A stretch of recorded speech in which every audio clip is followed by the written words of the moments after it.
தலைமுறை ஆயிடுச்சுங்க. தாத்தா வாழ்ந்தாரு, அப்பா வாழ்ந்தாரு. நானும் அந்த வீட்ல தான் இருக்கிறேன். அப்படிங்கிற பட்சத்தில அந்த வீடு இயற்கையா பார்க்கும்போது நல்ல வீடு தான்.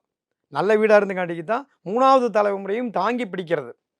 அதைய வந்து இவங்க தவறான கண்ணோட்டத்தில சொல்லலைங்க. இவங்களுக்குள்ள ஒரு நல்ல விஷயம் இருக்குது. வீட்டினுடைய தரம் குறைஞ்சிரும். அந்த வீட்டினுடைய கட்டுமான பணிகள் எல்லாம் வந்துங்க சீதாளம் அடைஞ்சிரும். அந்த காலத்தில வந்து கட்டுனது அப்படிங்கிறப்போ, அது வந்து அதாவது காலாகாலத்துக்கு கடந்து இயற்கையினுடைய சீற்றத்துக்கு தகுந்த மாரி தாங்கி பிடிக்காது. ஓடா இருந்தாலும் உள்ளுக்குள்ள மரமெல்லாம் விழுகுங்க நெறையா. அதுக்கு வேண்டி சொல்லக்கூடிய விஷயம் தான். வீட்ட புதுப்பிச்சு, அதே இடத்துல தரமட்டம் பண்ணி, நல்லா கட்டுனாலும் நல்லா வாழ முடியும். இன்னொன்னு கேட்டீங்கன்னா, வாஸ்து முறைப்படி இருக்க வேண்டும். அந்த இடத்தினுடைய நம்ம சொல்வதெல்லாம் வந்துங்க, எந்த வீடு எந்த இடமா இருந்தாலும் சூரிய பகவான் டெய்லி பார்ப்பார். அதுக்கூடிய ரிசல்ட் அந்தந்த அன்னைக்கே கிடைக்கும். கண்டிப்பா சரி பண்ணும்பொழுது சரியாகும். நான் நெறைய பார்த்துருக்கிறேங்க.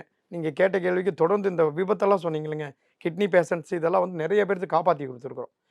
குபேர மூலை, நிறுதி மூலை எனப்படுகின்ற குபேர மூலையில் இருக்கக்கூடிய டேங்கையெல்லாம் மூடி, வாழ்நாள் முடிந்தவர்களையும் கூட பேங்க்ல டைம் குடுத்துருவாங்க மருத்துவர்.